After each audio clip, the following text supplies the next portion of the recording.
Bonjour et bon sabbat.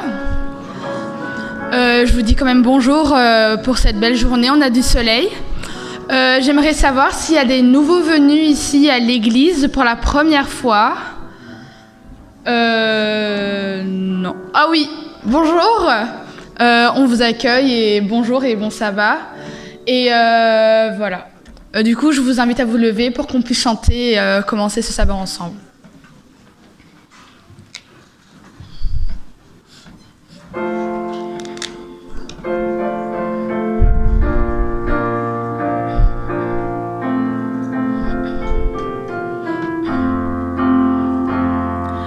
Quel ami fidèle et tendre nous avons en Jésus-Christ,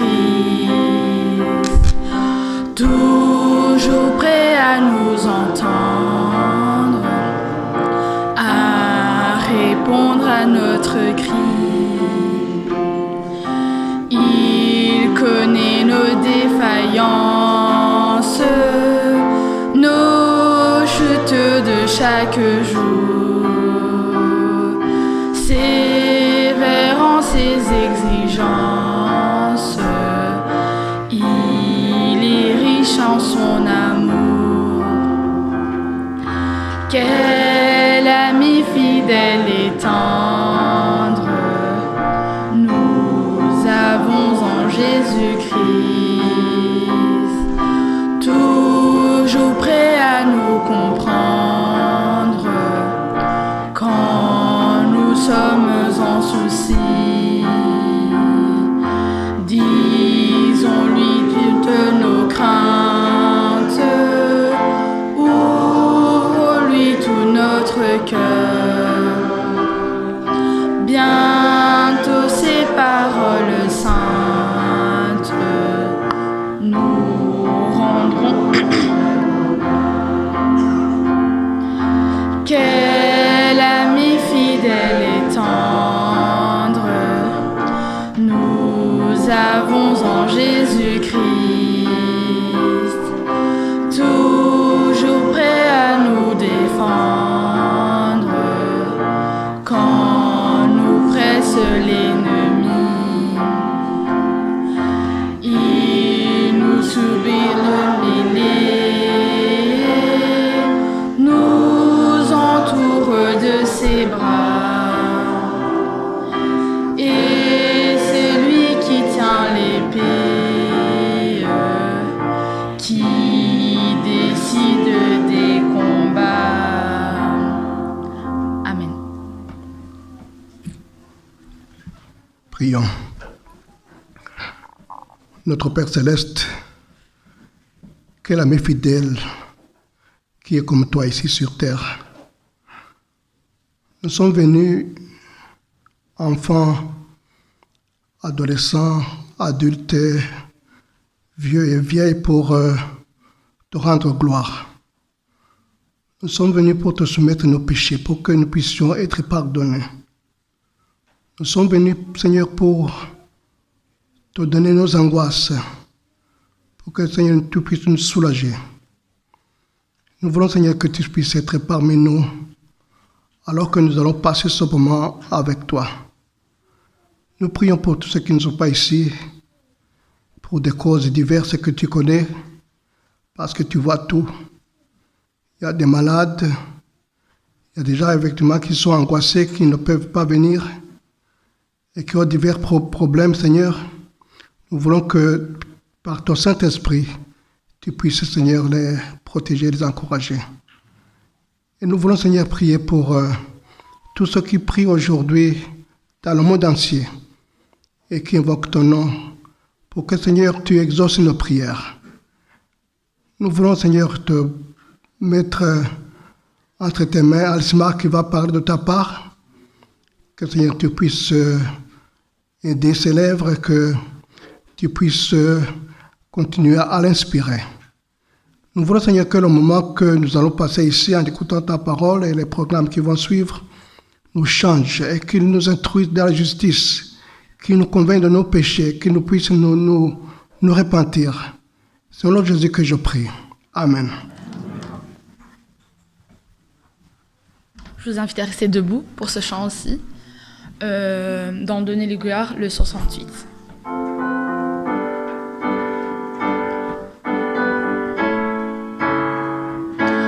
Dieu, quel amour pour moi, quelle patience, tu as conduit vers toi mon ignorance.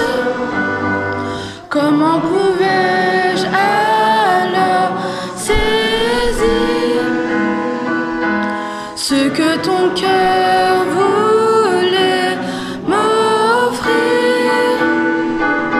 Un si grand miracle, un don si précieux, ta mort à la Pâque nous ouvre les yeux.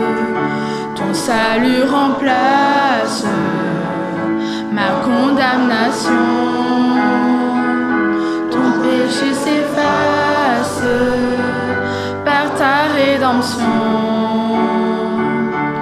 Loué sois-tu, Dieu Tout-Puissant. Loué sois-tu, ce don si merveilleux, comment le vivre sans le répandre à ceux que tu veux suivre sur les chemins où ils s'égarent, loin de la vie et de l'espoir. Un si grand miracle, un don si précieux, ta mort à la Pâque nous ouvre les yeux. Ton salut remplace ma condamnation, mon péché s'efface par ta rédemption. Loué sois-tu, Dieu Tout-Puissant. Loué sois-tu.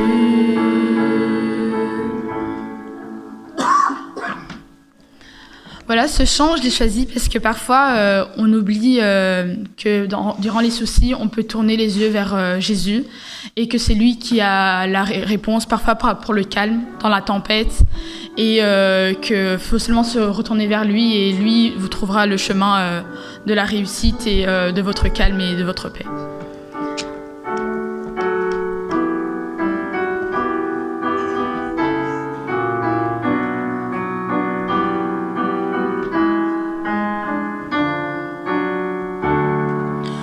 Tournez les yeux vers le Seigneur et rayonnez de joie. Chantez son nom de tout votre cœur. Il est votre Sauveur. C'est lui votre Seigneur. J'ai cherché le Seigneur et il m'a écouté. Il m'a guéri de mes peurs et sans fin je le louerai. Tournez les yeux vers le Seigneur et rayonnez de joie. Chantez son nom de tout votre cœur. Il est votre Sauveur. C'est lui votre Seigneur. Dieu regarde ceux qu'il aime. Il écoute leurs paroles. Il consolera leur peine et il guide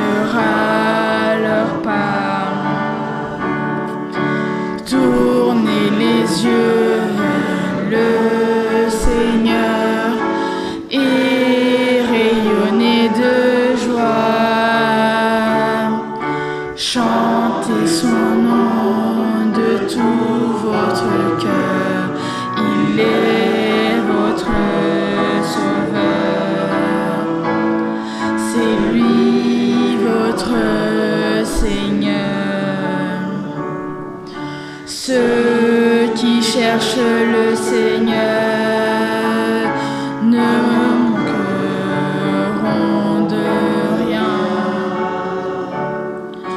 En lui ouvrant grand leur cœur, ils seront comblés de bien.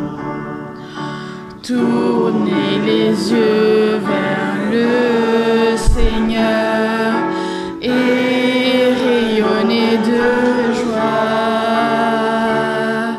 Chantez son nom de tout votre cœur, il est votre sauveur. C'est lui votre Seigneur. Amen. Continuons avec majesté dans Donner lui gloire.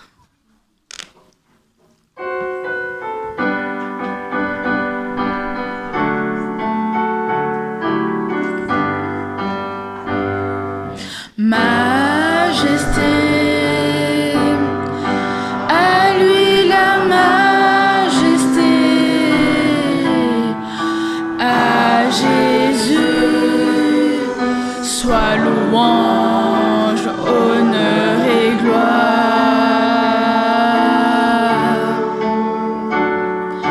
Majesté, suprême autorité, du haut des cieux, son règne vient sur tous les saints. Exaltons et célébrons le nom de Jésus. Glorifions et proclamons Jésus-Christ le roi.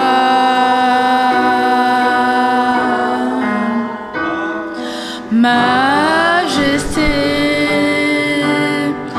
à lui la majesté,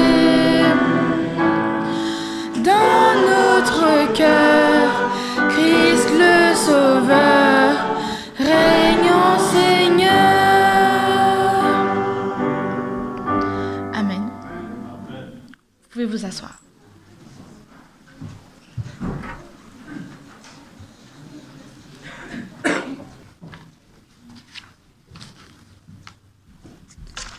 Bonjour les frères.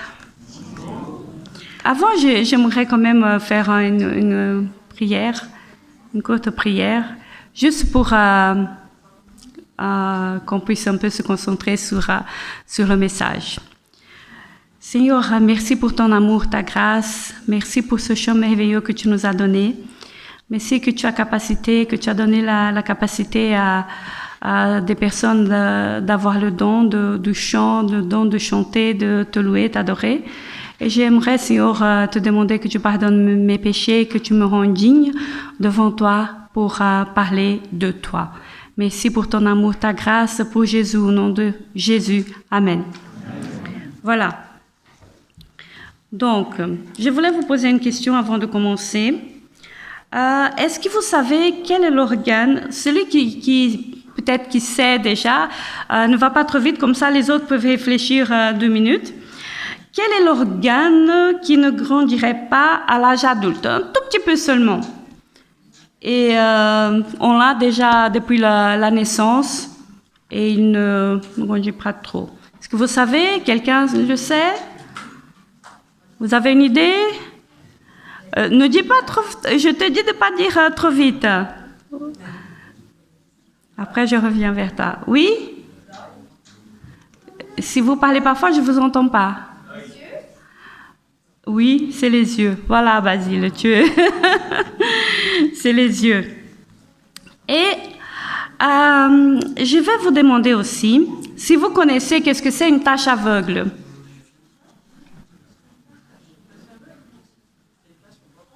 une tache aveugle. Si vous ne savez pas, ça tombe très bien que je vais vous dire. Alors, la tache aveugle ou point aveugle est une petite zone de notre champ visuel où nous sommes techniquement non-voyants. Dans l'anatomie de l'œil, c'est l'endroit précis sur la rétine où les fibres nerveuses se rejoignent pour former le nerf optique qui sort de l'œil vers le cerveau. Donc, il y a une absence de capteur et il n'y a aucun photorécepteur à cet endroit, ni cône, ni bâtonnet. La lumière qui frappe cette zone ne peut donc pas être transformée en image. Alors, Alicia, tu as les images? Elles vont arriver les images. Donc, je ne sais pas si vous avez déjà prêté attention, parfois il y a des choses ça dépend de la manière comment on regarde, on ne voit pas très bien. Et je crois que les hommes sont fort dotés de ça parce que quand on leur demande de chercher quelque chose, ils sont difficiles à trouver. Mais nous aussi, cette semaine, j'étais en face de beurre et elle était un petit peu à côté. Et je disais, mais elle est où le beurre? Je ne vois pas. Quelqu'un n'a pas mis le beurre sur la table. Et ils m'ont dit, il est là à côté de toi. Donc, on est aussi, les femmes aussi, on dit ça juste pour se moquer gentiment des garçons. Donc, voilà. Mais qu'est-ce qui se passe avec cette tache aveugle? C'est à un moment donné, nous avons des deux yeux. Et on se concentre aussi parfois très fort sur quelque chose. Vous avez déjà été voir les magiciens. Ils font un tas de choses et parfois ils nous obligent à nous concentrer sur quelque chose et on ne voit pas comment est-ce qu'ils vont faire cette magie-là. Donc, parfois aussi, on a un problème qui est tellement grand, tellement triste, qu'on se concentre sur ce problème et on ne voit pas toutes les beautés qui sont autour de nous. Parfois, c'est même les enfants. Vous avez vu quelle merveille. Ils sont là, ils n'ont pas honte, ils peuvent raconter des choses et ils sont tranquilles. Et pour avoir un regard différent sur la vie. Qu'est-ce qui se passe alors quand il y a cette tache noire? Si on ferme l'œil, par exemple l'œil gauche, on va voir difficilement. Et qu'est-ce qui va se passer avec le cerveau? Il va compenser et il va inventer une image. Vous vous rendez compte que parfois, on pense qu'on voit quelque chose qui c'est vrai et que on l'a vu. Mais il y avait un ami qui maintenant, il est au Brésil. J'étais à l'arrêt de bus, je ne me rappelle plus quel bus c'était. Je me rappelle maintenant, le 59. Et je vois là, je prends le bus et quand il passe devant un arrêt, je vois qu'il y avait un monsieur qui savait l'air d'être un sans-abri. Et je dis, tiens, qu'est-ce qui se passe? Et puis il y avait la police, il y a eu un petit accident et je dis, bon, mon bus est passé, j'ai plus rien vu.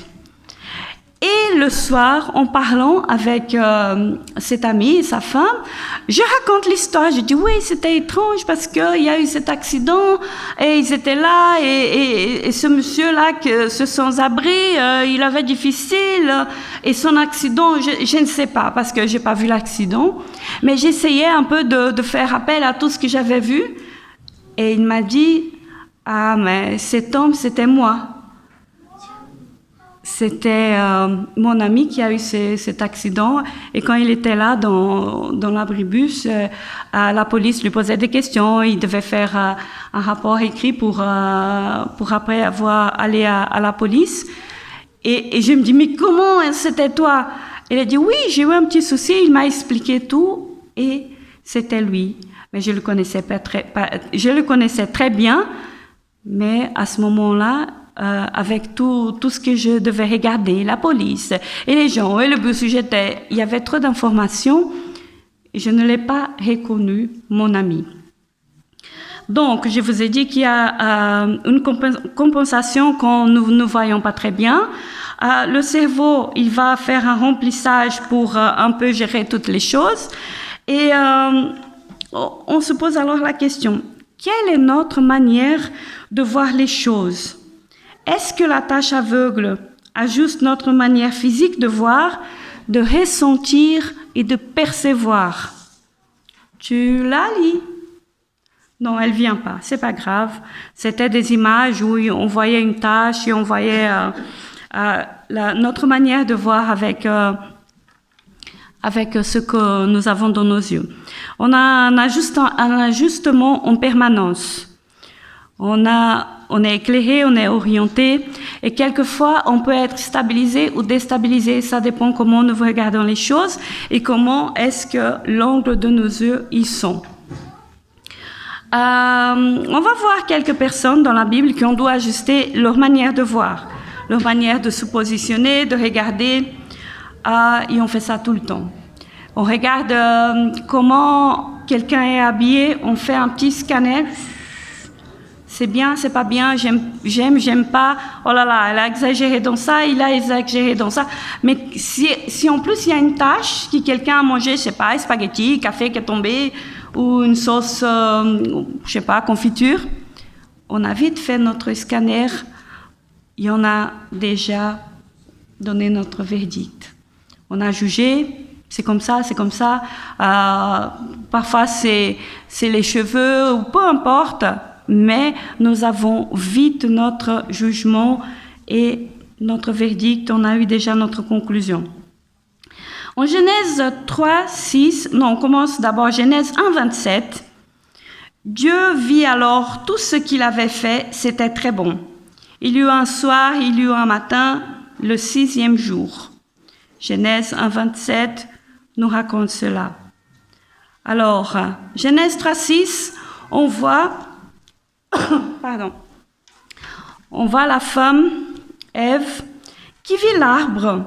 Il était bon pour la nourriture et plaisant pour la vue. Qu'il était cet arbre désirable pour le discernement. Elle prit de son fruit et en mangea. Elle en donna aussi à son mari qui était avec elle, il en mangea aussi.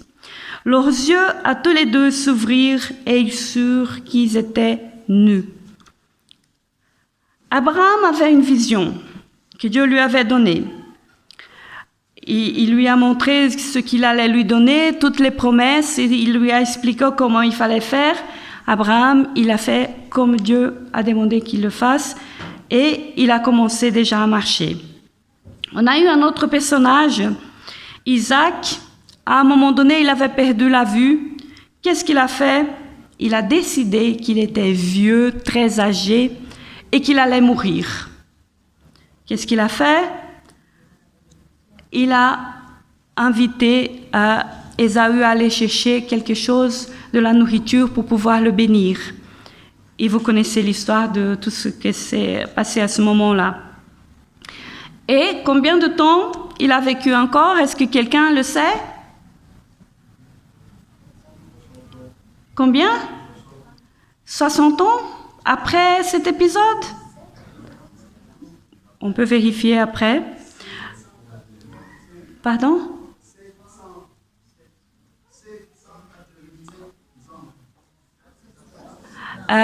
C'était pas son âge exact, hein, c'était à partir de ce moment-là, quand il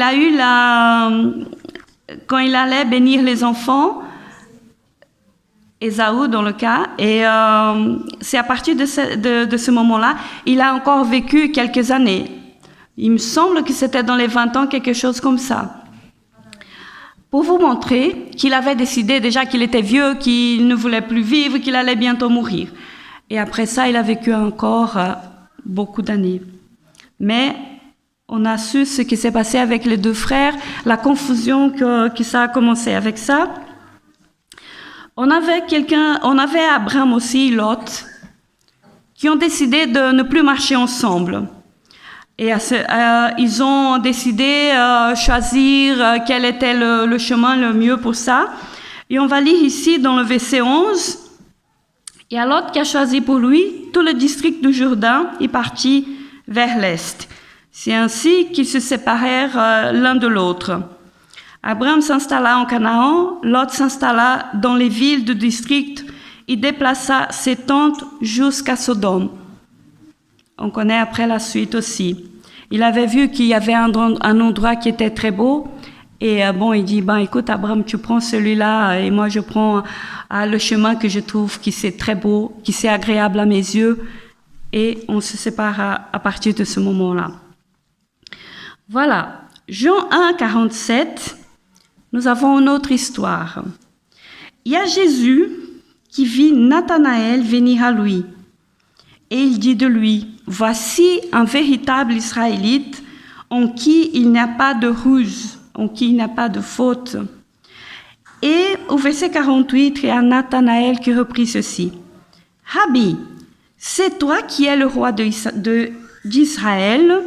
Jésus lui répondit, « Parce que je t'ai dit que je t'ai vu sous le figuier, tu crois?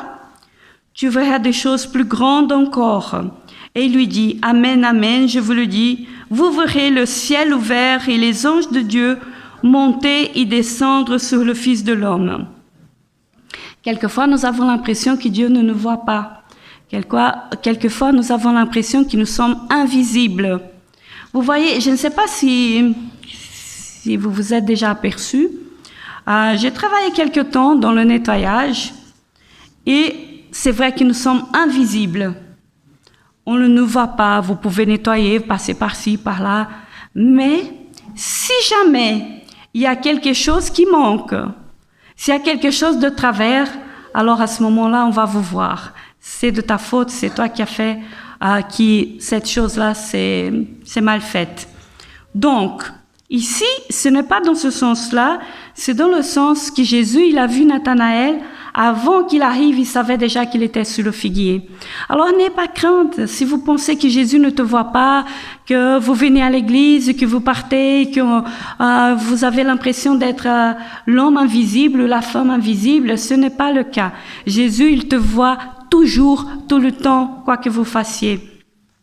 Dans les épreuves, on se dit, mais pourquoi est-ce que le Seigneur, il a permis ça? Je voulais pas et moi, j'aimerais être en paix, tranquille.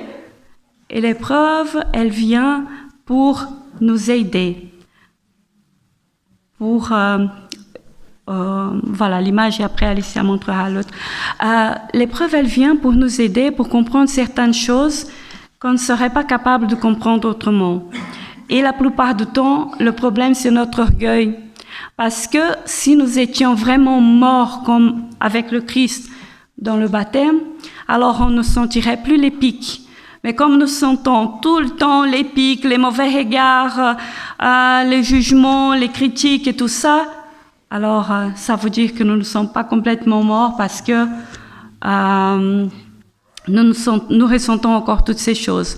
Mais c'est pas grave. Le Seigneur, il travaille avec tout ça que nous avons dans le cœur, dans la tête. Et pour lui, c'est pas grave. Mais ici, il a montré à Nathanaël qu'il était visible.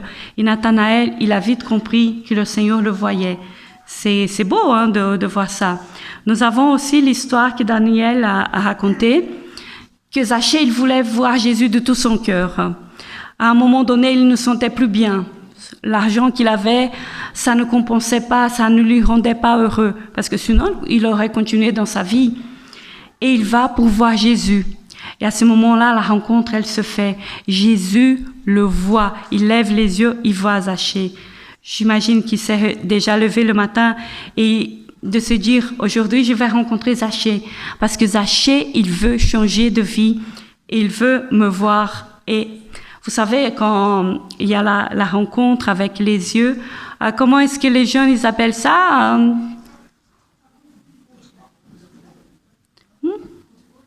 Non, c'est pas le coup de foudre.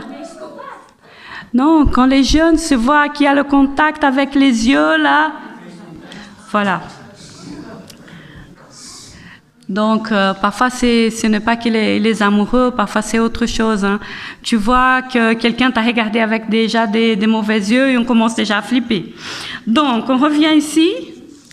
Heureux ceux qui ont le cœur pur, car ils verront Dieu. Donc, il y a certaines, je ne dirais pas conditions, sont quelques conseils. On doit recalculer notre route tout le temps. pour pouvoir être en harmonie avec Dieu. Job, il disait, moi, je le verrai, mes yeux le verront, et non pas quelqu'un d'autre. Les profondeurs de mon être s'épuisent dedans de moi. Parce que là, Job, il était dans l'affliction et il a dû passer par toute une série de choses avant de pouvoir comprendre. Après, vers la fin de son livre, il dit ceci, au chapitre 42, au verset 5, il dit « Mon oreille avait entendu parler de toi, maintenant mon œil t'a vu. » Et là, après l'expérience, il pouvait ressentir, il pouvait voir Dieu. Au verset 34 de Luc 11, on écoute ceci. Ton œil est la lampe du corps. Lorsque ton œil est bon, tout ton corps aussi est dans les ténèbres. Je crois que je me suis trompée ici. Lorsque vous avez vu qu'il y avait quelque chose qui n'allait pas? Oui, je vous relis. Lorsque ton œil est bon, tout ton corps aussi est bon. Parce que j'avais mis ici qui était dans les ténèbres. Si vous n'avez pas vu, vous avez déjà faim et vous voulez déjà aller manger. Donc, prends garde que la lumière qui est en toi ne soit ténèbres. Et c'est étrange, parce que la lumière qui est en nous, si nous voyons tellement bien, qu'est-ce que ça veut dire tout ça? Pourquoi est-ce que nous sommes dans les ténèbres ou nous sommes dans la lumière? Est-ce que nous sommes occupés, comme dit le verset, occupés à enlever la poutre de l'œil de notre voisin? Et ça, c'est tellement nous, moi, parce que non, dans notre œil, c'est la paille. Non, c'est le contraire. Merci Noémie. Donc, nous ne voyons pas tellement bien, mais on veut aider notre voisin à voir mieux. Et vous avez déjà vu la taille d'une poutre? Ici, on n'a rien pour... on a été cette semaine dans un grand magasin et la poutre, elle était énorme, elle était visible, mais il y en avait plusieurs en plus. Si vous voulez, je vous donne à la fin le nom du magasin, vous pouvez aller voir la taille de la poutre. Et le voisin, il a que quelques pailles. Et dans le mien, il y a une grosse poutre que je dois essayer d'enlever, et c'est seulement par la grâce de Dieu. Alors, Jésus guérit 2 aveugles. À Jéricho, lorsqu'ils sortirent de Jéricho, une grande foule le suivit. 2 aveugles assis au bord du chemin entendirent que Jésus passait et ils crièrent « Aie compassion de nous, Seigneur, fils de David !» Jésus s'arrêta, les appela. La foule les rabrouait pour les faire taire, mais ils n'en crièrent que plus fort. Jésus s'arrêta, les appela et dit « Qui voulez-vous que je fasse pour vous ?» Ils lui dirent « Seigneur, que nos yeux s'ouvrent. » Alors on pouvait faire cette même réflexion que les aveugles. Et il y a la suite ici. Jésus, ému, leur toucha les yeux. Alors la logique de Jésus, elle est tellement belle. Il savait qu'il allait leur rendre la vue. Mais il avait quand même de la pitié, de la compassion. Pas la pitié pour dire les pauvres, ben voilà, mais de voir qu'ils allaient commencer une nouvelle vie parce qu'il allait leur ouvrir les yeux. Donc, la logique de Jésus, c'est la logique de l'amour. Nous devons nous-mêmes avoir cette même logique et avoir la compassion pour nos frères et sœurs qui passent par des moments difficiles, de pouvoir dire « Oh, mais ils souffrent ». Prions les uns pour les autres et on va se fortifier, nous encourager pour passer les moments difficiles. Et alors, on pourra enlever les choses qui nous empêchent de voir, de bien voir, d'avoir un regard d'amour pour les autres. Quand tu étais sous le figuier, je t'ai vu. Et il dit comme ça, je t'aime d'un amour éternel. C'est pour cela que je te conserve ma bonté. Que le Seigneur puisse nous aider à avoir l'humilité de lui demander de nous ouvrir les yeux pour qu'on puisse voir la détresse, la souffrance de l'autre. Et ça nous aide aussi à aller mieux quand on s'inquiète un peu de son frère, de sa sœur. Et à ce moment-là, notre peine, elle s'allège aussi. Que le Seigneur puisse nous garder et qu'on puisse voir dans nos vies de tout ce qu'il va agencer pour nous dans cette semaine, dans le puzzle de la vie, de tout ce qu'il a déjà fait la semaine passée, les mois précédents, et ce qu'il va faire cette semaine. Que le Seigneur puisse nous bénir et nous garder. C'est mon souhait pour chacun d'entre nous. Amen. Amen.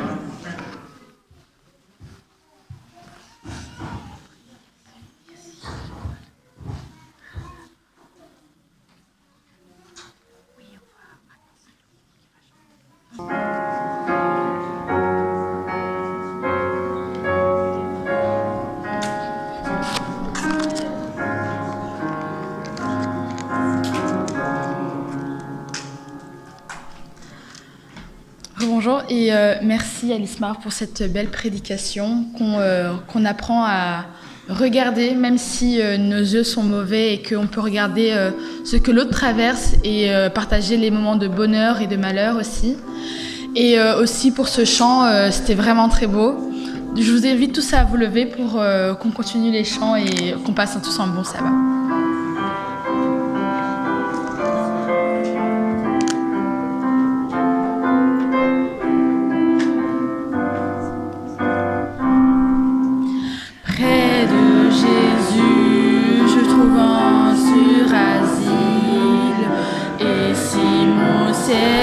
Parfois menaçant, il me rassure, en lui je suis tranquille. Dans ma faiblesse agit son bras puissant. Près de Jésus, nulle frayeur, la joie est indicible. Près de Jésus, je suis vainqueur, l'âme heureuse et plus paisible. Près de Jésus, je suis béni sans cesse, allègrement je porte mes fardeaux. Un mot de lui dissipe ma tristesse, et son amour me donne le repos. Près de Jésus, nulle frayeur, la joie est indicible. Près de Jésus, je suis vainqueur, l'âme heureuse et paisible. Près de Jésus, où douceur infinie, je veux marcher heureuse jour après jour, jusqu'à la fin du combat de la vie, en lui goûter un éternel amour. Près de Jésus, nulle frayeur, la joie est indicible. Près de Jésus, je suis vainqueur, l'âme heureuse et paisible. Amen.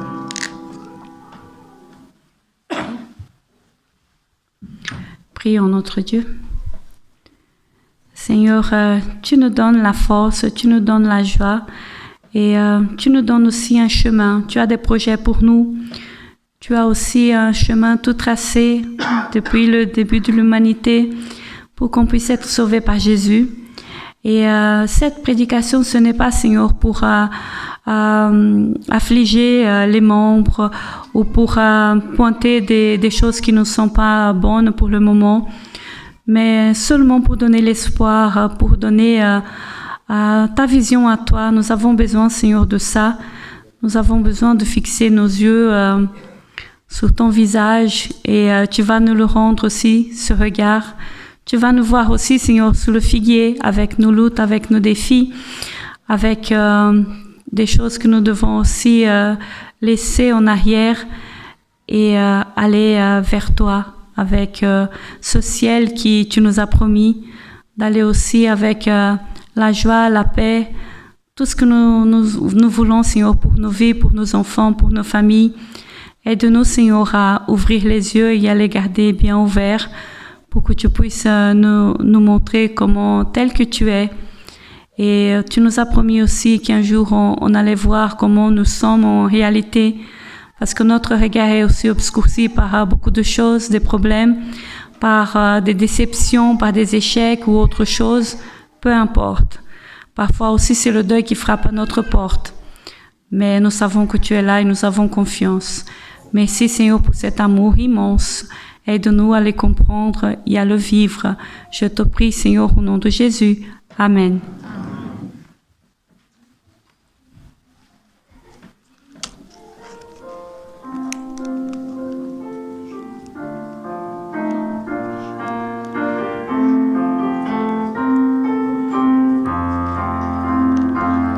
Quand écrasé, courbant la tête, tu te nourris de tes malheurs, ou que le désespoir te guette, te livrant au pire frayeur. Fixe les yeux sur le Maître, viens sur son merveilleux regard,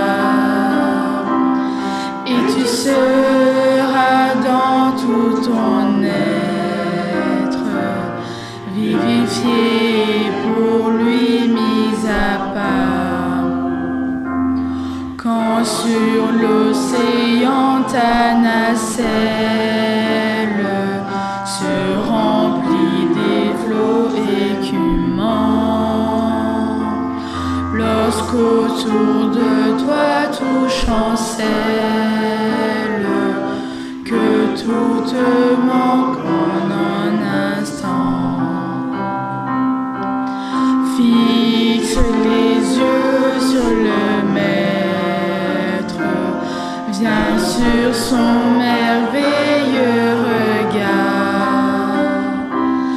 et tu seras dans tout ton être vivifié, pour lui mis à part.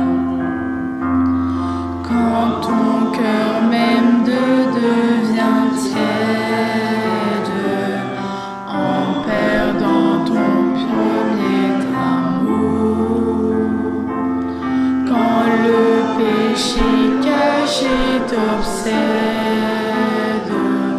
te tourmentant de nuit, de jour,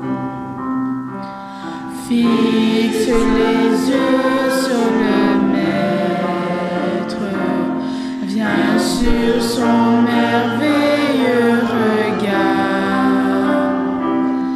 et tu seras dans tout ton être vivifié, pour lui mis à part.